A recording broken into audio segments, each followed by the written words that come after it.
GeekInsider presents Geek Speak with Matthew Harris and Meredith Laughlin. We cover entertainment, news, and tech with special guest appearances. So sit back and enjoy as we geek out together right now. Good morning, friends, and welcome to a special episode of Geek Speak. Our special guest today is an artist, comic book writer, and actor. He's got some exciting news that he's going to share today, August 5th, 2020, and it might have something to do with zombies. Please welcome Austin Janowski. Welcome, Austin. Welcome. Thank you. As you can see, he's not the zombie, folks. So that was not the reveal. But, well, Meredith, that stands to reason. We know that you're usually the Walking Dead. But, Austin, introduce yourself. Tell everyone a little bit about you and then this project that's launched, the exciting news for today. Sure. Hi, I'm Austin Janowski. I am a professional comic book artist since 1994, celebrating 26 years of obscurity in the comic book industry. Yay! And I'm also an actor, director. I've been doing that for about 4 or so years. And I have a new zombie project called Zombies Were Human Too, telling zombie stories before and how they became zombies. Yeah, cool. Let's exit you out of there. So now the exciting news is that Zombies Were Human 2 is being released today, excuse me, on Indiegogo, yes? Yes, we launched a new the campaign for Indiegogo today. Well, midnight last night. But yes, it starts today. It's going to August 31st. It's got an amazing Staniak variant cover, which looks amazing. And 100 pages of zombie goodness, which is on Indiegogo. We only have a $500 goal. And the reason for that is that we did an Kickstarter campaign, which we were able to get funded, which was amazing. And this is just to get it on Indiegogo because I guess there's people that only do Indiegogo. They don't do a Kickstarter. And there are some of those that were trapped under something and just didn't get to the Kickstarter campaign. So, hey, look, now you can go and back it. Yeah. And you got some really cool stretch goals on this thing too, folks. I mean, as you can see right here on the screen, just for $10, you get the volume 1 and volume 2. But then as you go, yep. But then you start going into all the other packages and then looking at his stretch goals. There's some pretty killer shit here. So this is definitely, you guys, like he was saying, if you only do Indiegogo or you missed it on the Kickstarter, now's your chance to get in on a cool comic. Now, this isn't written and drawn completely by you, correct? Oh, no. So I came up with the concept. I write the main story. Our series artist, Mercurio Capitella, does the artwork. Joel Chill is doing the colors on the main story. So the book is set up like an anthology type graphic novel because they're zombie stories and they're done by different art teams. One continuous story. So there's 3 kids. They're foraging for food, spooked by zombies, chased into a warehouse, and to calm the youngest, the other 2 pick up zombies they see, and they make up stories of who they were, how long they lasted, and how they died. That's volume 1. Volume 2, they escape from one building to the next building, but they then get trapped down into a cellar. So it's like, oh, this is great. We're safe because we're in a cellar and it's a safe room, but now we're trapped. And the youngest is calm him. Same thing again. So 100 pages. I'm writing the main. You have art teams that are doing the zombie stories, and they're different great indie creators that are doing, like John Crowther and Gary Gunn and Anthony Zarkiri and Matthew Kaiser, just a whole bunch of great writers and artists. Long-winded answer, no, I don't do the whole thing. But that was a great answer. Now, being that this is Geek Insider, we love to get some insight into the geek. And I love to hear the genesis story. Like, how did you actually get into comic books? And then maybe you said that acting came afterwards. So Right. maybe tell us like how that happened. But comic books, what was your first introduction into it? And then what prompted you to start drawing them? So growing up, I loved to draw. My grandfather was an artist. He was a painter. And then I got into Dungeons and Dragons, and I loved fantasy stuff. So I would draw a lot of different fantasy things. And when I went to go visit my cousin in Florida when I was 15, it was raining. When you're in Florida and it rains, you don't go anywhere. So we were stuck, and he had comic books, and it was X-Men 205. I've never read one before, really. So I read it, and I was hooked. And he had like 20 issues in a row. So I burned through that. And then I went to my first comic book store. It's like, oh. And that's how I got into collecting comic books. And it's X-Men was the first one, then Daredevil, and I went through Marvel and DC. I remember buying Teenage Mutant Ninja Turtles #1 because I thought that was very cool. ElfQuest got me through all of my high school years. I mean, I think Drew I had Hayes. my high school yearbook has like To Hunt, to Howl, To Live Free, 1, 2, and 3. Yeah. So comic books has always been a thing for me. Acting, I was, musicals and everything all through school from 3rd grade all the way up through high school. I was voted most theatrical, but I loved to draw and I loved comic books. So when I went to a comic book show, I was meeting Bart Sears, and he was working on Justice League Europe. And I was very excited to get a sketch from him because, as you know, his artwork, he draws very well. And I wanted a Power Girl sketch because I like boobs because I was 23. So I'm waiting in line. I have my art samples on hand because my friend Tom Chapman, who is one of those disgustingly talented guys who didn't have to practice, he could just draw. He would draw something and I would just ink something. I didn't really understand what that was, but I just did stuff. And I had my own stuff, and I'm waiting in line, and I get to Bart. He draws me a sketch of Power Girl. It's just a headshot. There's no boobs. And I'm basically standing there looking and like this. So he notices. He's like, "What are you doing?" I'm like, "Power Girl." He's like, "Yeah." And I'm like, "Really?" He's like, "You know how many of these I've drawn?" I'm like, "No, but you're a comic book artist, so what? Are you a comic book artist too?" And I'm like, tongue-tied. So then he like wants to show me your stuff. And I'm like, here's your stuff. So they actually took a moment and he looked at it. Now, he was there. To his left was Graham Nolan. Graham Nolan's working on Hawkgirl. He looked at it. Then it got passed over to Tom Lyle, which was working on Robin. He looked at it. Then it got passed to Tom Vincent, who was a colorist for Silver Surfer. And then when Richard Pena looked at it, and then it got passed on the table. And then they came back and wrote little notes of things you should work on. If you work on these things, you can be in comic books. This is good stuff. Good start. Come back next year and show us. So I was like, woo! Made I'm gonna be a it. comic book artist. Mom and Dad's like, that's great. You gotta have a backup plan. Just in case. Right. Right. So I got my degree in design. And that's just kind of how it happened.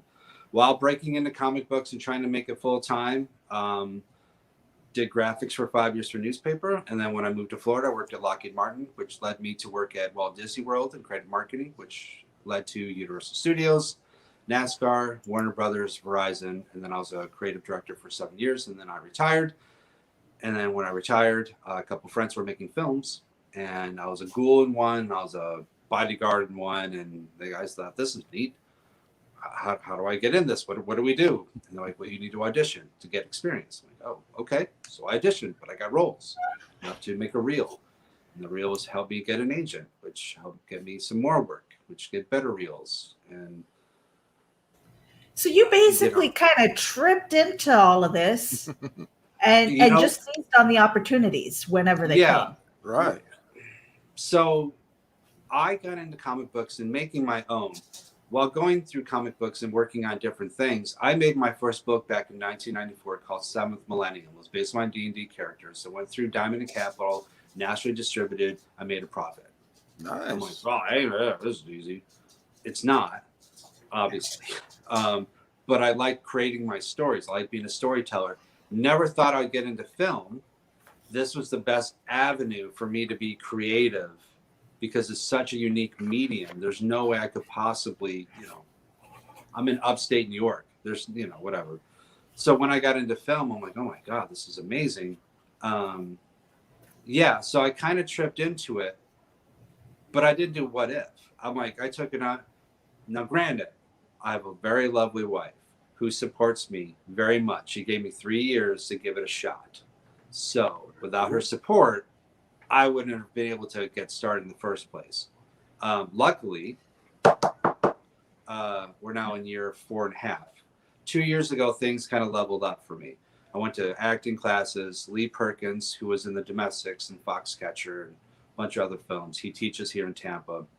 He helped me understand the business side and how to be a working actor, different things on to use what you have and then just hone it. So I've got a couple films that I was lucky to be in. One's going to be on Netflix called 45 Seconds. Dan Myrick and Jeffery Reddrick have a new series called Black Veil. I was in episode 1 of that. Very cool. I've got another feature film that Michael Pear's in that's going to be out later on this year. But I'm trying. Trust me, falling on my face, saying no to a lot. But so far, so good. And I'm trying to be truthful. I'm trying to do the words, and I'm trying to do my version. That's what he told me in the very beginning. And so far, people are buying. Yeah. So it's great. Very thankful. And I think when you do that, it just shows a certain amount of hunger to learn and to hone your craft, be better. You know, I've always said I don't want to be the smartest person. I don't want to be the most creative person in the room ever. Yeah. You know, if I am, I'm doing something wrong, or I took a step back or something like that, and I'm probably halfway out the door at that point. So that's really commendable that you're doing it, which kind of segues into a thing that I saw you doing on Facebook, and you mentioned something about the 30-day self challenge. Yeah, It's like a video, right? It's something that you're doing every day for 30 days, I guess. Yes. What is this thing? Because I might want to hop on with you. Okay. So last year, while trying to the whole leveling up thing, acting, drawing, anything, is you have to every day you need to do something. It's like working out. Get in a routine, muscle memory. So during the summer as an actor, things are pretty slow, especially when you're trying to really break in. You're not, things aren't handed to you. Like, here's your script. I'm, way. So in order to keep fresh, I decided that I'm going to do a 30-day self-tape challenge. And anybody that want to be involved, please, that'd be great. And what that means is you take a script you haven't read, you learn it, you tape yourself in front of the camera, and then you try to do the best you can. And then you do it again the next day and the next day. And this teaches a few things. One, you learn a script fresh. Cold read to learning it in a day, and you're taping it.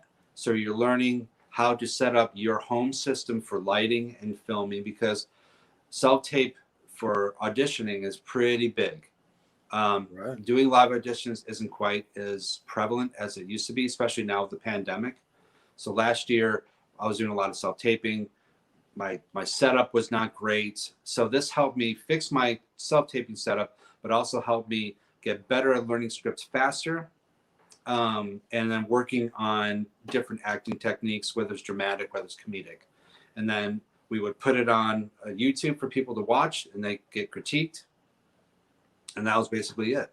Did it for 30 days. And it kept me up and ready to go, because starting in September, things have picked up, but I was already warmed up, and I was able to jump in really quick. And I was actually able to help. That helped me start getting booked a lot quicker, and it just took off. Now, is this something that a lot of people do every year at the same time of year, or is this something that you just recommend when it's a good time that you need the practice? I think people can do it anytime. I don't think there's a specific time. I did it just because it was slow. You know what I mean? Right. And this year, with being the pandemic happening, you've got no excuse not to do something. You know what I mean?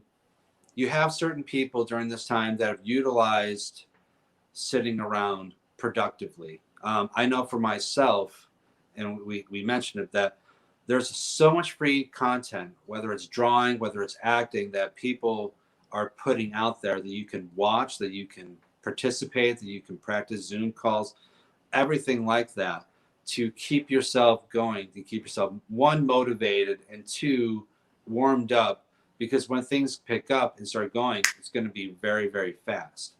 So no, there isn't any real specific time. I agree. But for me, the summertime is usually the slowest. So in order to keep things going, this is when I usually choose to. And I did it last year, and Facebook, like, last year you did this. I'm like, that's a good idea. I'm doing this other things. We'll do this challenge. So, well, maybe you ought to, what I'm thinking, Austin, is maybe you need to get a good hashtag and put that challenge out there for other, aspiring actors and established actors that are doing the same thing, getting ready to start, auditioning again. Because I'm no actor. I couldn't act my way out of a paper bag, but that just sounds like a really, really good exercise for those that are wanting to stay fresh or to build those skills. well, I know that they have a hashtag called Monologue Mondays, where people do one once a week, and that's great.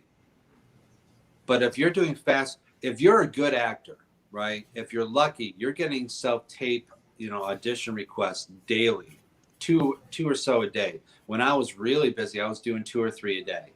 And you have to learn these scripts, different type of, stories, and be able to put out your best things. So you have to be able to not only tape quickly, but learn the script, find your character, and put out a meaningful an audition on tape fairly quickly.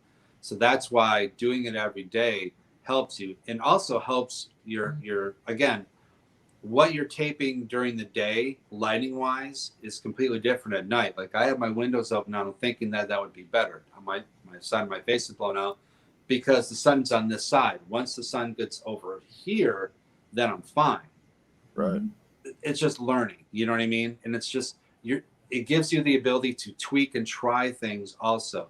Like, if you have a very dramatic monologue, only have one light on. You know what I mean? Try different things that like will work possibly. Yeah. Mm-hmm. Try different things, because you're not under the pressure of trying to get booked on something. This is where you can make your mistakes too. Yeah. You know what? It's funny. Same thing with the background. Like, mine is constantly a work in progress and stuff. There was one time where I had a black background and I happened to be wearing a black turtleneck, and that jerk, that side, was like, didn't even tell me. I mean, I wasn't even paying attention, but I was like this floating head. I'm like, jerk, you could have told me to change my shirt or Hey, something. I wasn't the only one. We had guests that day too, and the guests didn't say anything until right afterwards. They were like, follow the bouncing head. Yeah, after we shut down, they were like, oh, by the way. Well, on that note, head. let's take a quick break here, and then we'll be right back with Austin. And I want to talk some more about Zombies We're Human Too, and we'll just go from there. But stand by, everybody. Check it out. MobileEdge.com has award-winning products with innovative features and contemporary, edgy designs that empower you to look sharp and travel smart with your mobile tech. Your beloved, not to mention expensive gaming gear and mobile tech devices are an extension of you, so give them the protection and style they deserve wherever you go. Find them at MobileEdge.com and protect your tech with Mobile Edge. Bring it on.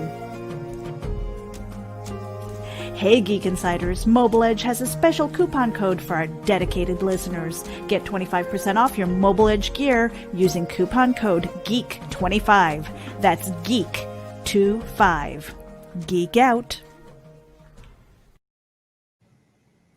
All right. And so, Austin, I want to know, how did the whole Zombies We're Human Too concept come about? You've got these groups together that are working together, but how did it all come about in the first place? So 8 years ago, no, 9, a while ago, I was a guest at Wizard World Atlanta. And I was sitting, it was lunchtime, and they took us back to eat. So I'm eating, and 3 really nice people come and they sit down. So I like to chat. So I find out who they were. And they were the actual first featured zombies on The Walking Dead. if you remember the Entertainment Weekly cover with, you know, Rick with the gun and the Yeah. zombies were in the background, 3 out of the 4 of them, that was them. Oh, very cool. So we were just joking, and I said, you know, it'd be kind of cool if we, you know, did like backstories of who you guys were before you became zombies. That would be funny because no one does that. And they loved the idea. And then I liked the idea. So we started trying to figure out how to do it, and we started planning on things. But then contractually, Austin, words, contractually, they were not able to do so. So we had to put it to the side. Sad face.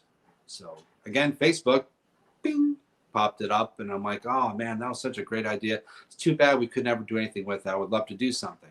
And people just jumped all over it. Oh, that's a great idea. Oh, I'd love to be a part of it. That's so neat. Blah, blah. What can we do? Very cool. And that's kind of how we got the first one together. I came up with a story. We needed zombie stories, so people submitted zombie stories. It was a little haphazard because I wasn't exactly sure how it would all fit together. So once we made the first one, I'm like, okay. So I have a basic idea what the main story from beginning to end is going to be, and then the zombie stories I'm going to pick and choose to fit how I want the story to progress. And that's how we got 2, and now we've got 3 going to. But yeah, those 3 were super cool. I'm sorry we could not do anything with them, but that's how it all started. Wizard World Atlanta, Wizard World shows. Remember those? I went to one last year. I went to Wizard World Austin last year before the world shut down, and it wasn't the same as they used to be. I'll just say that. Really? Yeah. That's so sad. It was a lot. Some, I think, to do with it was a couple of the stars that were there were just dicks, in my opinion. And there wasn't a lot of A-list stars. You had a lot of people from shows that ended 8 years ago, you know, and I understand they got to eat too, but you gotta balance that out with some real people that you want to see, but or price accordingly. Right? Yeah, exactly. But let's take a look real quick at the promo for Zombies We're Human Too, because this is what's on the Indiegogo. And folks, you know, go over to Indiegogo, just type in Zombies We're Human Too. I did it earlier today myself. Take a look at the book, and like I said, you can get volume 1 and 2 for $10. And what's shipping on that, Austin? Is it what, $5, $6? Well, digital. So for digital, it's $10. I think for the hard copies, it's $40. And then for the book, not for shipping. Gotcha. I think US shipping is free for a lot of your. Some of them is free. Yeah, the retailer subs is free for United States. Yeah. Yeah, and we're actually going to go through that. I'll share my screen again, but let's go ahead and play the intro for that. Okay. And you guys, if you're tuning in, you're going to see this when you visit his Indiegogo. I highly recommend.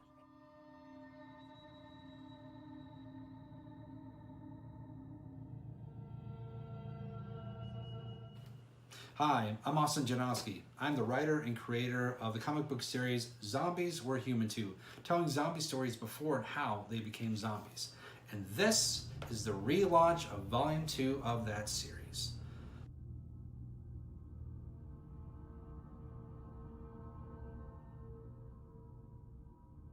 So the kids are able to escape from the one building to the next building via a ladder that they found on the roof. From there, they try to escape through the building down to the bottom floor and out. Unfortunately, it's now become infested with zombies. So as they're trying to get their way down, they are forced yet again into a situation where they have to save themselves, and they find a storage cellar, which turns out to be a safe room. But see, the bigger question is, whose safe room is it, and are they coming back? So for Volume 2, it's another 100-page graphic novel. Color for the main stories, black and white for the zombies, and we have some of the top indie writers and artists that are working on this book, and we cannot be more excited to have them involved. And last thing I want to say is thank you. Thank you so much for taking a minute watching this video all the way to the end, checking out the rewards, and backing this project. To be honest with you, I didn't think we were going to be able to relaunch. I mean, a couple months ago, who knew what was going to be happening? So the fact that we're able to is absolutely amazing. We got a great book with great art, story, cover art, and we lowered the rate that we needed in total to fund this book specifically because we wanted to make sure we got it in your hands. So thank you so much for taking a minute of your time. Please keep being safe and take care. Great There we video. go. Yeah. Thank And you. And the artwork in this just looks fantastic. The storyline, it sounds cool. Sure, we've seen a lot of zombie material over the last few years, thanks to the popularity of The Walking Dead. But Right. this is a unique take on the whole story. And I think that's going to be a big draw, especially for those fans of The Walking Dead and those type of really gritty comics that are hungering for something new. And so, folks, this is one of those things that you can get in on the ground floor cheap with the digital comics. And of course, then the faster that this hits goal and it goes into those stretch goals, you can start getting some really cool shit with this. So be sure and check that out. Go ahead, Meredith. Yeah, and I just wanted to share my screen again because there is an early bird special for this enamel pin, which you saw in the video. He was wearing the t-shirt. Austin's wearing the t-shirt. He's got face masks and stuff like that. So the early bird special, from what I see here, it's $15 or more for your pledge, and it's only for the first 48 hours to qualify. Right. Yes. And then that closes out. So if anybody is a pin collector, this is where you want to go to get your future zombie pin.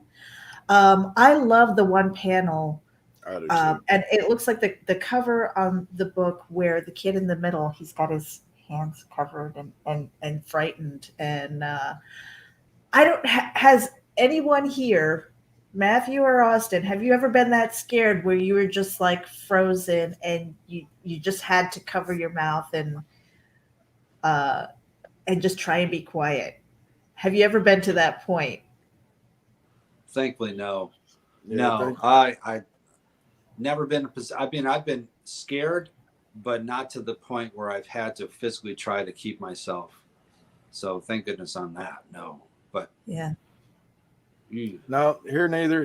Never had any Michael Myers moments of hiding in the closet or anything. But and I'm a big time horror buff. I love horror movies. I love horror comics. I have been since I was a kid.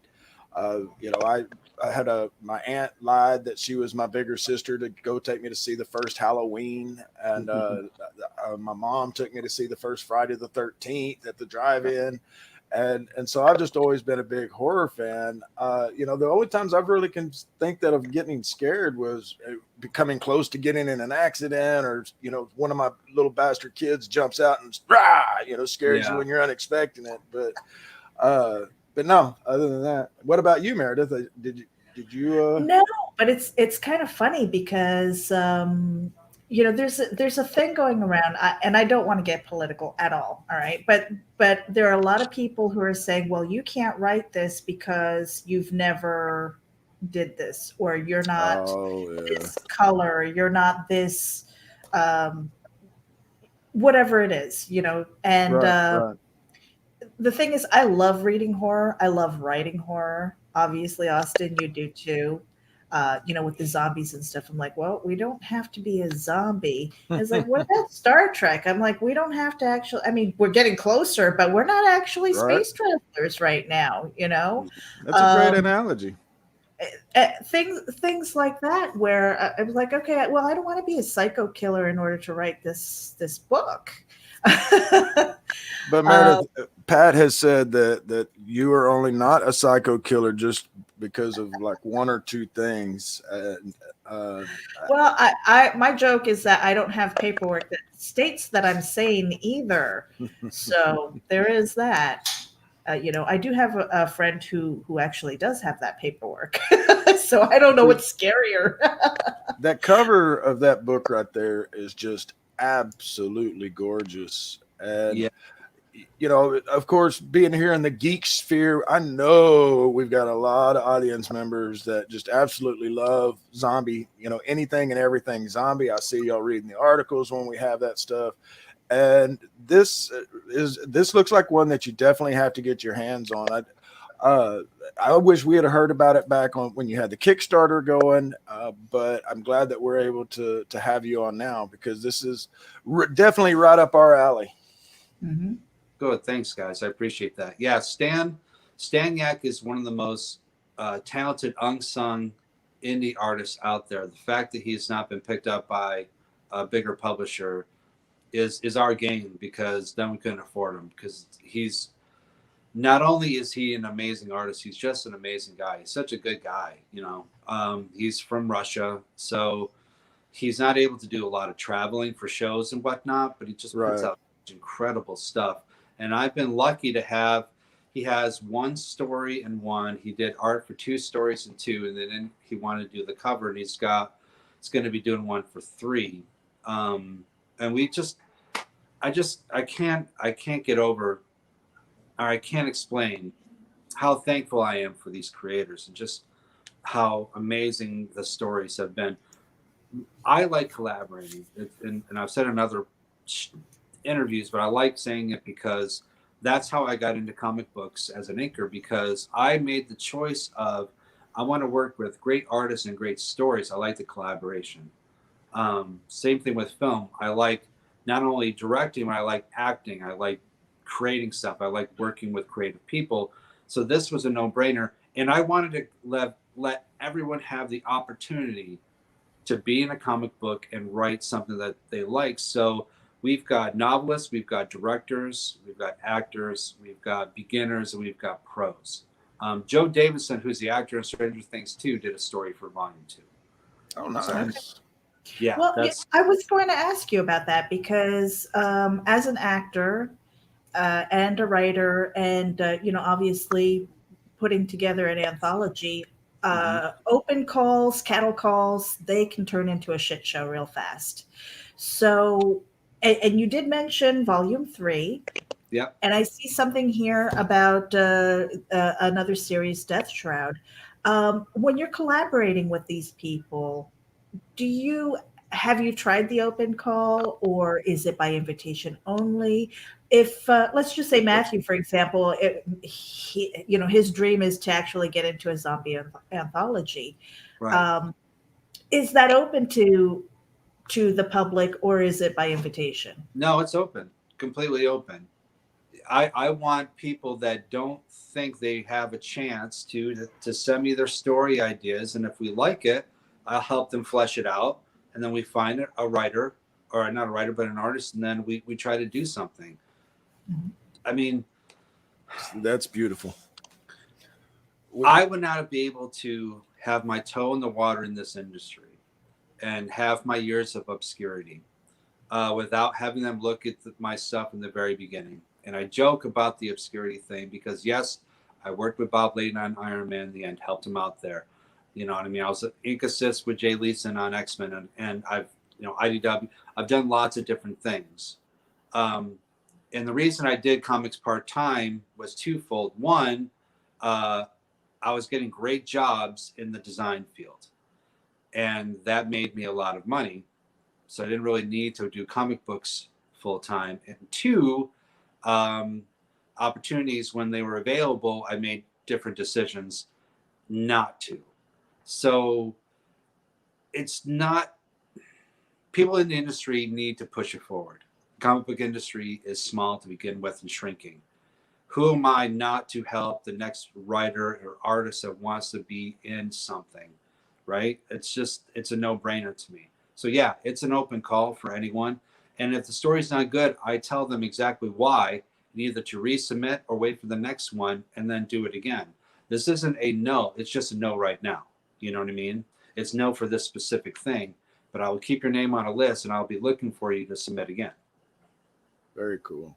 So, as you know, with Meredith, we love the indie creators here at Geek Insider. We're always trying to help the indies network, to just like what you're doing, bring folks together and collaborating, but helping get those voices out there, because I've since the early 90s I've been in the indie comics. I loved Poison Elves and of course Lady Death and all of that back when that was, or before that was mainstream. It was just a little known comic with a cool evil Ernie guy, but I've just always been into those type of comics and those kind of creators, because you would go and meet them.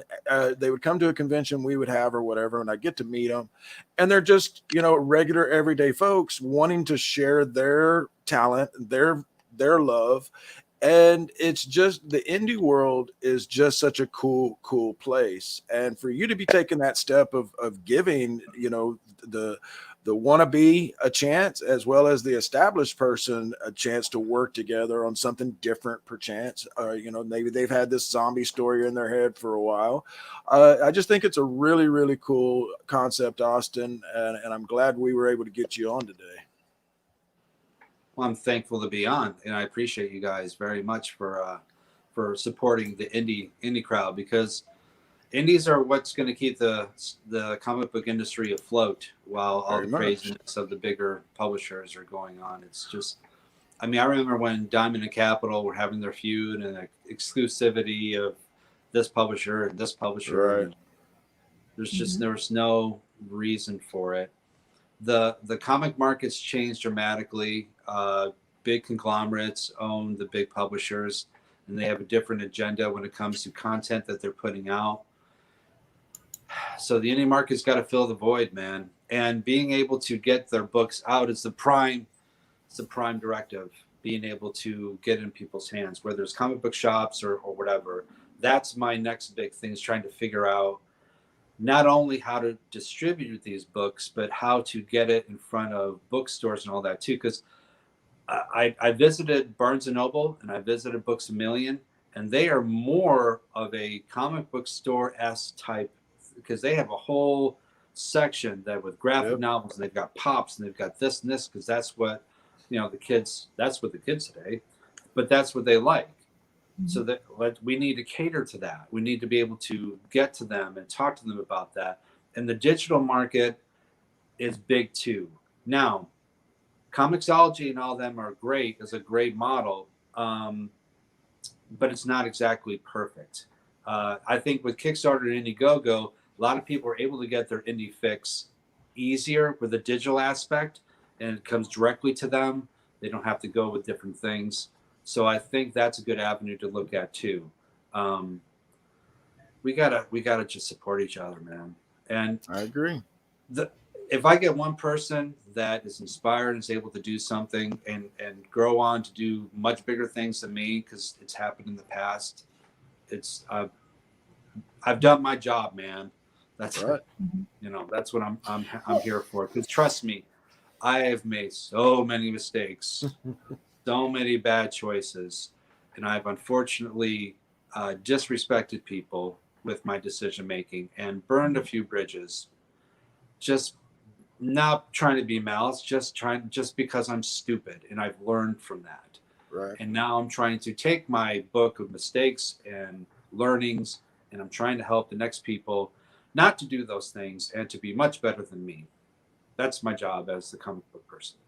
See, I love that, because if we haven't made mistakes, if we haven't burned those bridges and learned from them, you know, we can't get through this life being perfect all the time. And by living through it, climbing out of it, and being better at the end of the day in the next phase, or however you want to word that, we can serve that mentorship role for other people who are coming along, and maybe being that foundational or you know, or lifeline for somebody who's kind of going on the wrong path. So you could reel them back in, you know, and being a friend to that. I want to speak to the indie industry also, because I know with a lot of prose writers, you know, your novelists and everything, going back 10,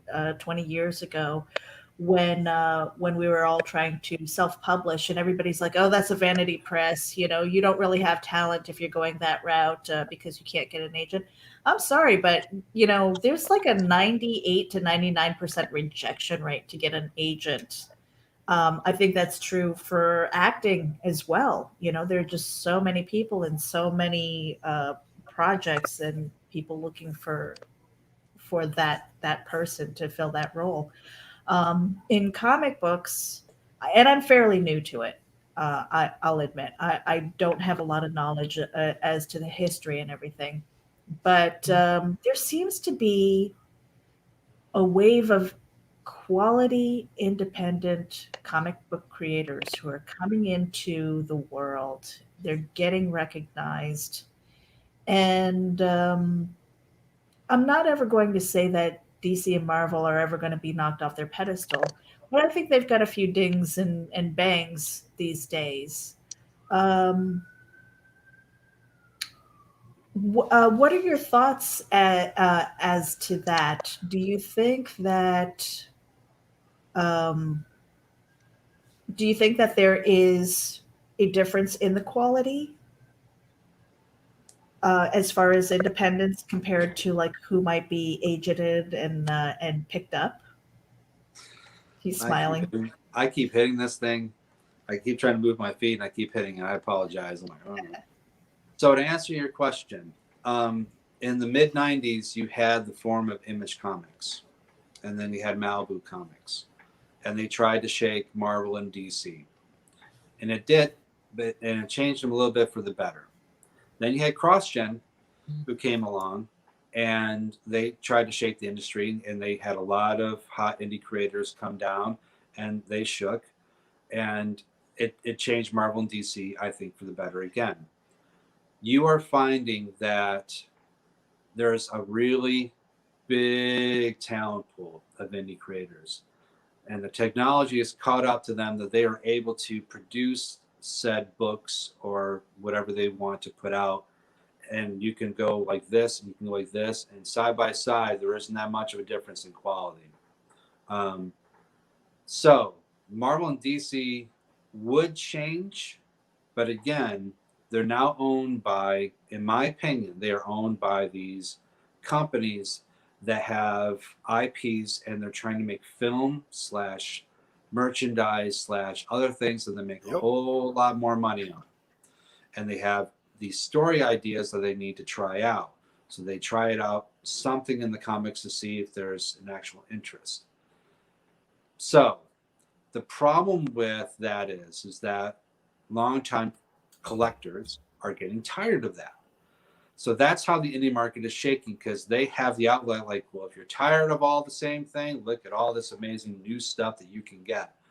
Oh, this is great. Oh, I can pick all this up easy. Oh, I don't have to go to the store. Oh, I can go, and then you go, I can do, it's Right. like a candy store. You know what I mean? And now it's getting hard as an indie person because there's such good quality out that it's hard to separate yourself. So all the best you can do as an indie person is to start something, finish something, and be consistent with saying what you're going to do. That's the only way you can really do it. But yes, I think the indie market nowadays is going to be shaking Marvel, DC, and the smaller tiers, because they're not needed. You had to get in with Image or another person to get published, right? You don't need that nowadays. You can do it yourself. Exactly. I would like to work with publishers, and there's some publishers that I like for instance, Scout Comics, great group of guys. When James Pruitt became publisher a few years ago, I was friends with James. I wanted to get my Angels series out.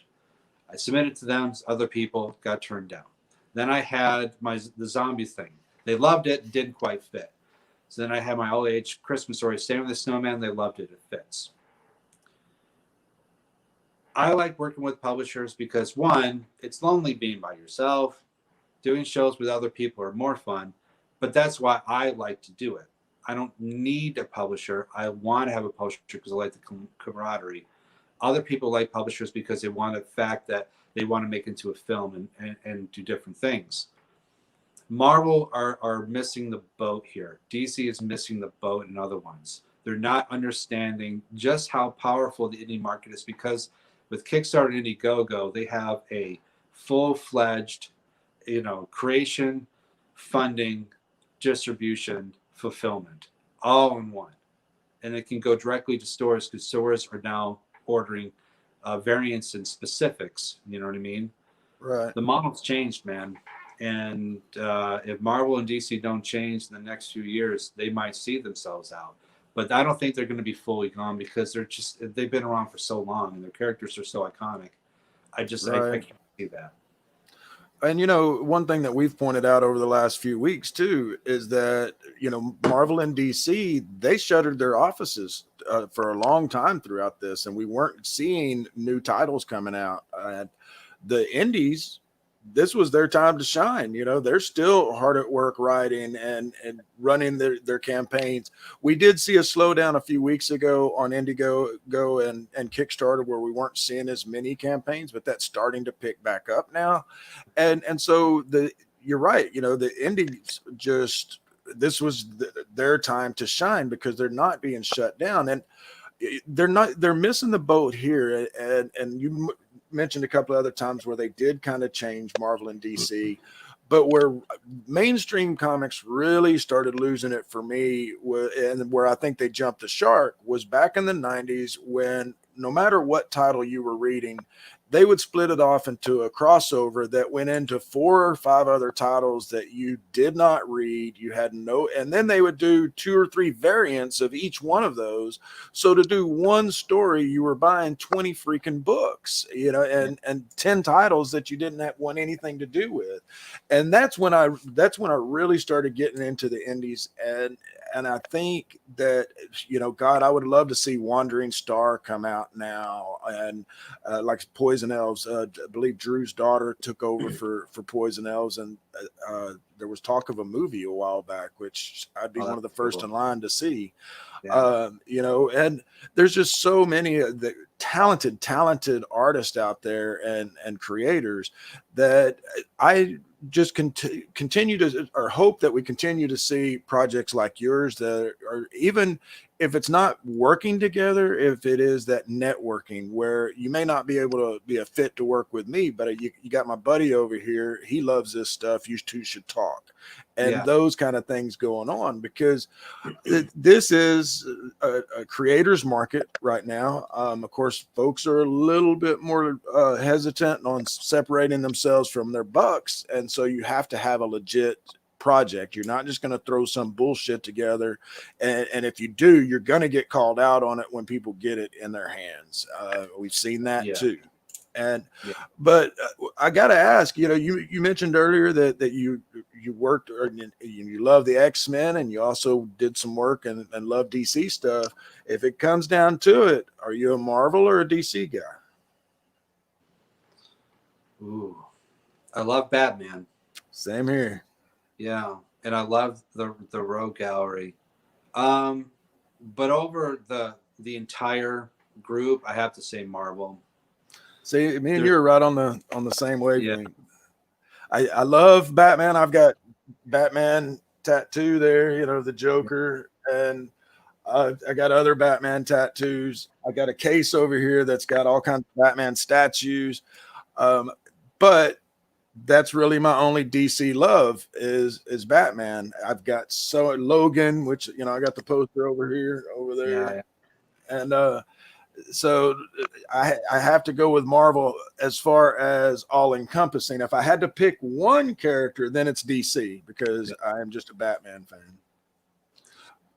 It's cool how Greg Capullo, for the artist, really not reinvented, but really launched Batman back out.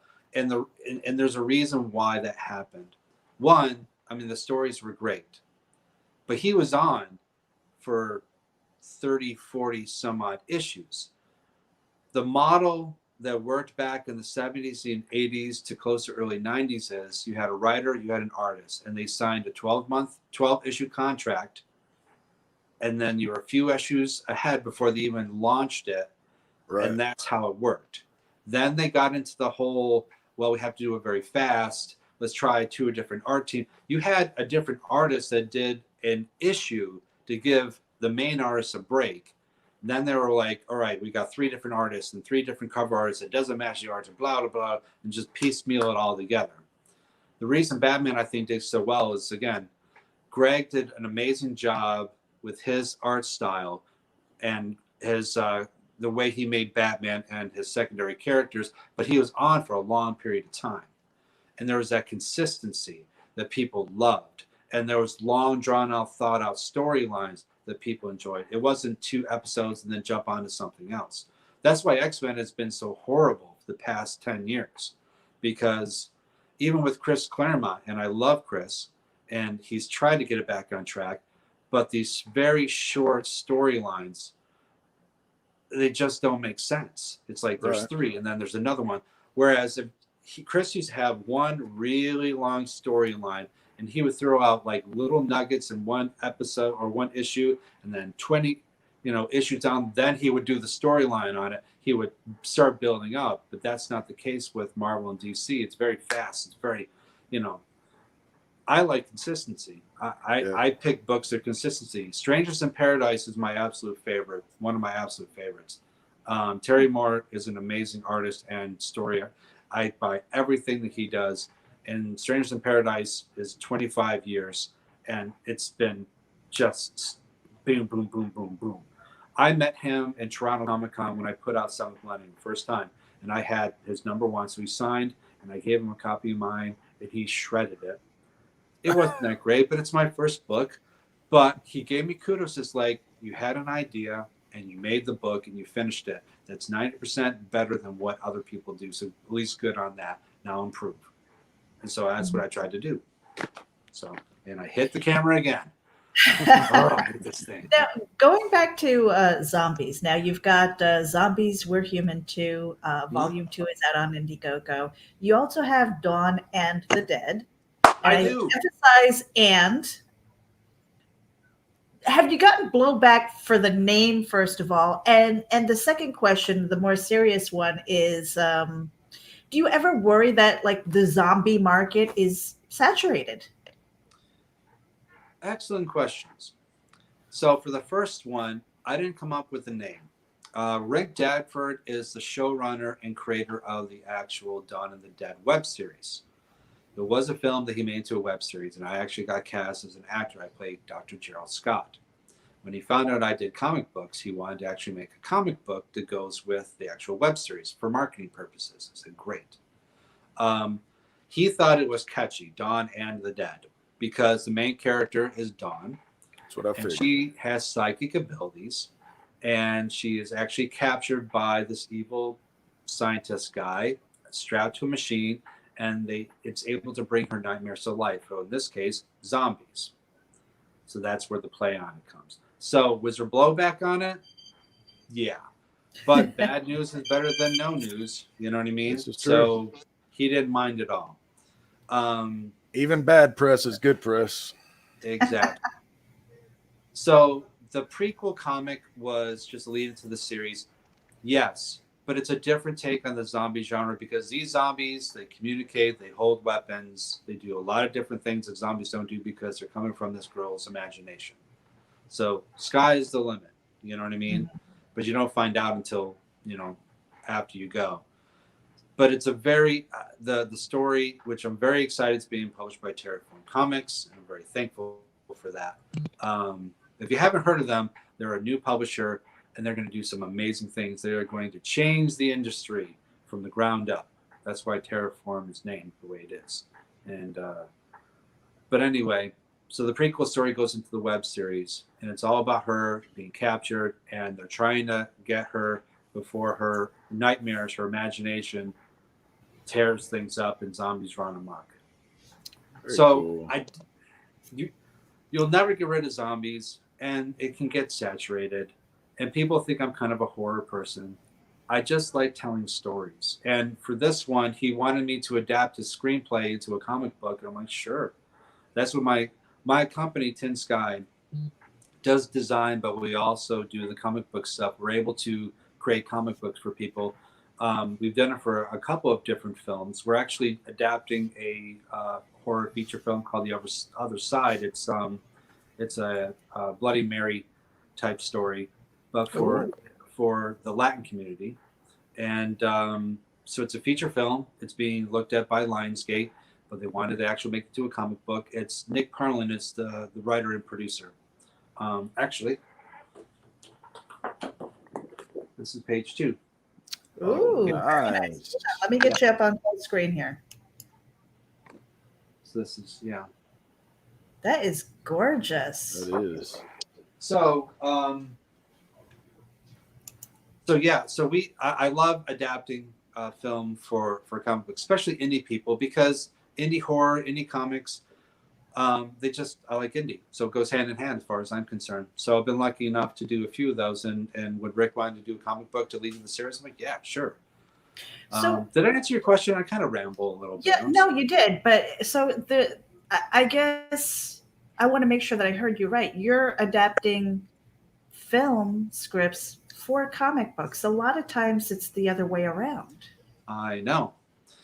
Now, big studios take comic properties and they make it into actual films. Indie filmmakers are already making films, but they would love to make into comic books, whatever. Again, they don't think that they probably can, or they don't have the right art skills, or they don't know how to go about doing it. So as far as I'm concerned, we're filling a void for these people because we want to be able to have them go to events, science fiction conventions or horror conventions or comic book conventions or signings, or, if they're doing press junkets, they don't just have posters. They've got actual, comic books or different things like that. It's a good marketing tool that's unique that most others don't do. And I remember they had a cool comic book. Yeah. What was the name? It's just to keep themselves and have them think about it when they're going through it. I'm like, oh, I remember that. Oh, the comic book. And then they'll go and see it. Mm-hmm. Now, Austin, how can people get the Dawn and the Dead or any of your other works? Do you have a website or So the Dawn of the Dead, Terraform, they're going to do a Kickstarter in January. They're going to get through the holiday season. They have a couple others that are going to run ahead of ours. And then they have a slate between us and a couple other new titles that they're going to be announcing, and they'll go for January. So in regards to that, if you want to go to Dawn and the Dead, and there's a website where you can check out the pilot episode.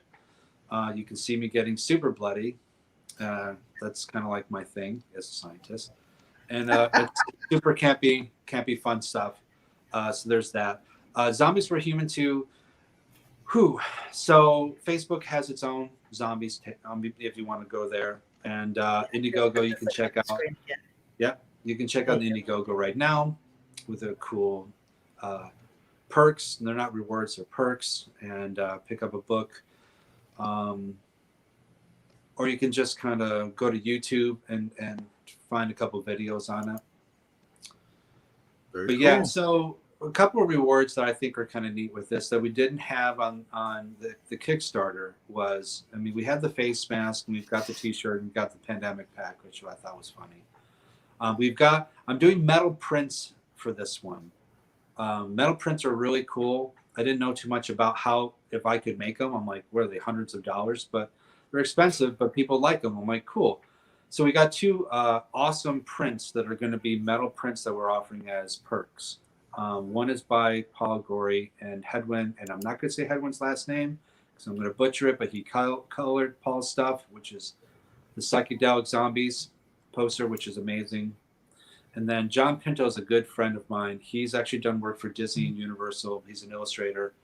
And he did the retro living, Night of the Living Dead type zombie, 1950s cast zombie, as another metal print. Yep, here's one of the metal prints. The color is just Beautiful. outstanding on this. Oh yeah, very good. And then the John Pinto zombie metal print also. We've got more original art pages for those that want to get a piece of the art from Volume 1 and Volume 2. And what we're going to do is the page that it's from, we're going to actually the actual script page that goes with it that will be signed. So you get the artwork and the script that goes with it, which I think when you're trying to, people like, hang on the wall, I think that's something neat. And then Adam Fields, which is one of the artists for Volume 2, he's going to be doing commissions on our sketch covers. We have blank sketch covers that we're selling for those that just like, the sketch covers thing. You can buy one and get your favorite artist to do whatever you want. Or if you want to get a commission, Adam does great art commissions. and you can actually get it on the Zombies Were Human 2 sketch cover book. And then we actually are selling the cover done by Eric Donovan for the Volume 1 hardcover. Yeah, and I see the original art right here. Only one. There's only one, so I'm pretty sure that's going to get snapped up pretty quickly. But I wanted to emphasize that you've got the enamel pin here for Future Zombie. It's an early bird special. You can choose a perk of $15 or more with this campaign. You get the pin. 48 hours, and it started at midnight, so you know the clock is ticking if you want to get this. I know that I want one, so I do too. Yeah. And Austin, we're coming up on that hour mark here, man, and there's a question that we ask every one of our guests here on Geek Speak. Okay. And that is if you could go back in time and give your younger self one piece of advice, what would it be? Don't sell your Teenage Mutant Ninja Turtles #1. That's got to be one of the better answers we've had so far. Yeah. I had 1 through 4 mint. Oh, and I had to sell them along with my other stuff because I was poor and I had to make rent. Oh man. Should have did something else, Austin, for rent. You know, I'm sure there was a stripper pole somewhere. I had the better bod and more hair back then. I think I could have worked it. Because I won't even make you sick and go look and see how much it's worth these days. But did you see that new series is coming out, Ronin? Yeah, I've got a bunch of friends that have done variant covers for it too. There's 2 books I'm excited about. There's that one, and then the Negan Returns. I hadn't seen that one. Oh yeah, it's a Walking Dead of just Negan. It just came out a few weeks ago. Ooh, yeah, I'm gonna have to check that out. Yeah, me too. But definitely, I've already told my buddy he lives in Austin, and so he has access to Austin Comics and Austin Books and Comics. They get all the new stuff. Yeah. I said next time you go, I need Ronin. I've got to have Ronin, and I've already thrown my guess out that it's Mikey, and I have that feeling it's going to be Mikey. I could see a lot of cool story arcs you could take with it being Mikey, it being the last one left. But either way, it's just a beautifully drawn book, and I love this concept, so I can't wait. It's a very smart concept. It's a really great idea, and I don't get too excited about comic books with I love indie things, you know. Right.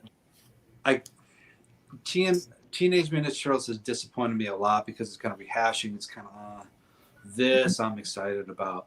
Justin Mason, who did one of the artwork that's actually we're selling, he did one of the covers, variant covers for Ronin. Yeah, I'm telling you, like Justin Mason, Staniak. We have Sean Pila did a really great story with John Crowther, and he's going to be blowing up too. Drew Zucker does a series called Kanto with IDW.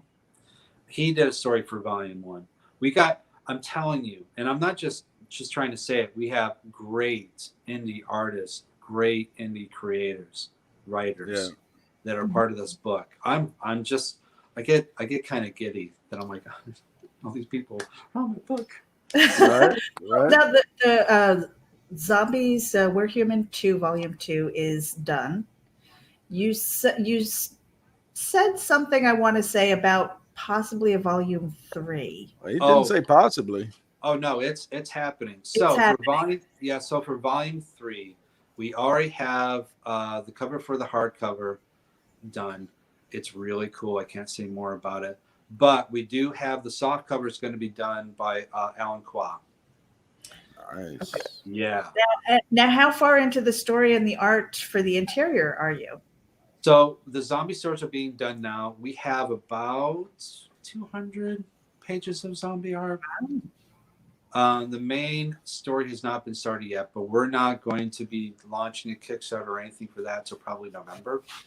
Okay. Maybe late October, I think, but probably right around then. and then we'll distribute it in early 2000. People are asking if I'm going to do a volume 4. I was know. just about to ask. Yeah. I don't know. Because as a content creator, if you've got the story kind of situated, you don't want to sit on your laurels, No. I will say we have a few creators that have done stories for volume 1, 2, and 3. Like Matt Kaiser did, Gary Gunn did, Anthony Zarkuri did. So an idea is after 3 is done, we're going to have zombies of just Gary Gunn stories, or just Anthony stories, or just Matthew stories, or just, you know what I mean? Right. Stuff like that. I think that's the next route we're going to go, and I'm going to decide, because I wanted to do volume 3 with a bang, like that's going to be the finale. But so people are still wanting to do stories afterwards. So maybe we'll do a brand new, with brand new kids or brand new thing, and start again as a volume 4, kind of let them get back home, and kind of, have them escape, and we're saved, and that's good, and then we'll do something else. But I think after 3, that's kind of what we're going to do, have like these one-shot comic books. This way we can do cool variant covers, and we can do like metal covers or whatever. Right. Whatever the people like, whatever the collectors really like with the Kickstarters, I want to try to do. Because again, I'm new with the whole crowdfunding thing. The Kickstarter is my second one. For volume 2, we did one in March, and we stopped it because the pandemic had started. We didn't want to be a burden with people with money. We didn't know what was going to happen. We stopped it. That's why when I made the video, I'm like, I didn't think we were going to be doing it. So I'm very thankful we were able to launch campaigns. And the fact you guys are watching this, it's great. You know what I mean? So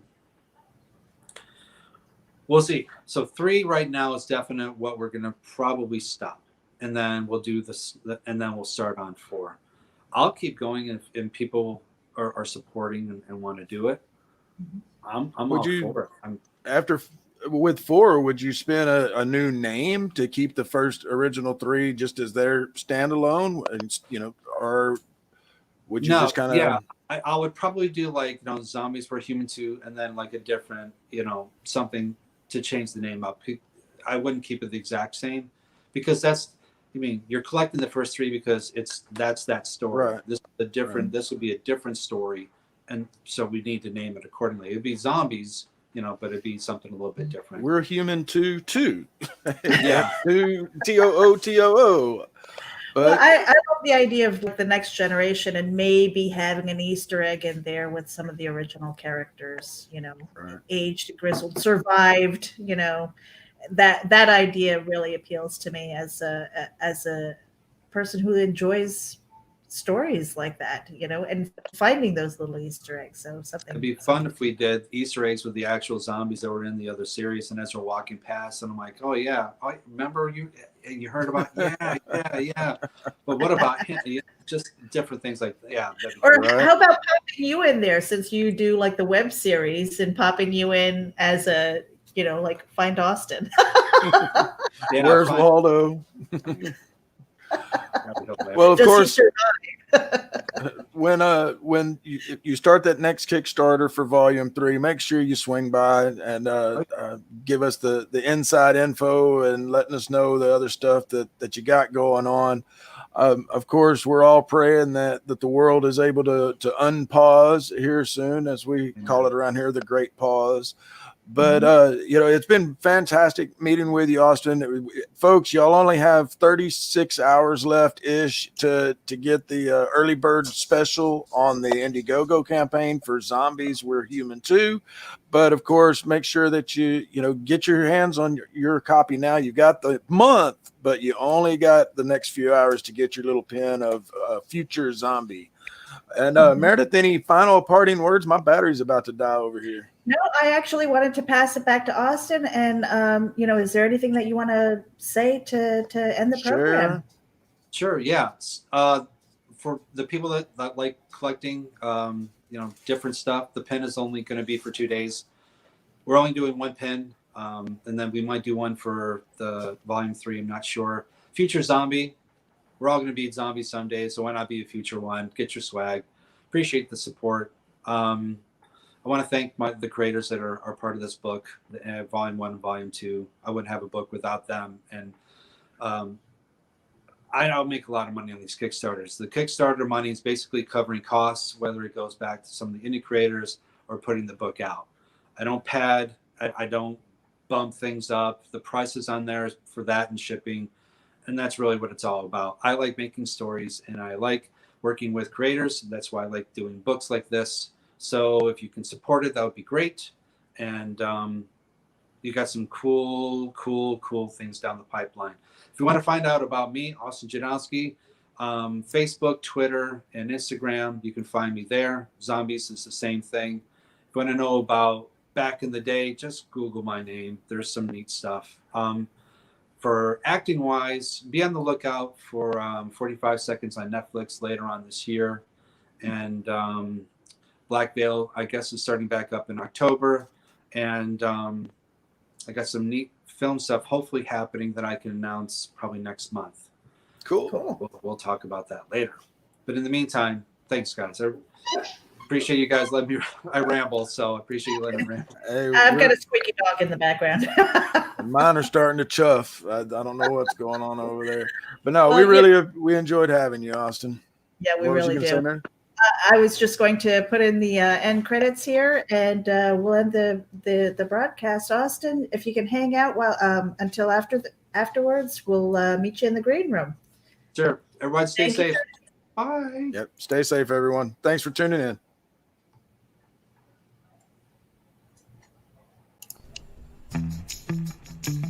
You've been tuning in to Geek Speak with Matthew Harris and Meredith Loughran, a Geek Insider presentation. Subscribe to the Geek Insider podcast on your favorite listening app and sign up for the newsletter on our website. We also have advertising opportunities through the website, podcast, and newsletter. For details, contact advertising at geekinsider.com. This has been a Geek Insider production. Thank you for listening. Geek out!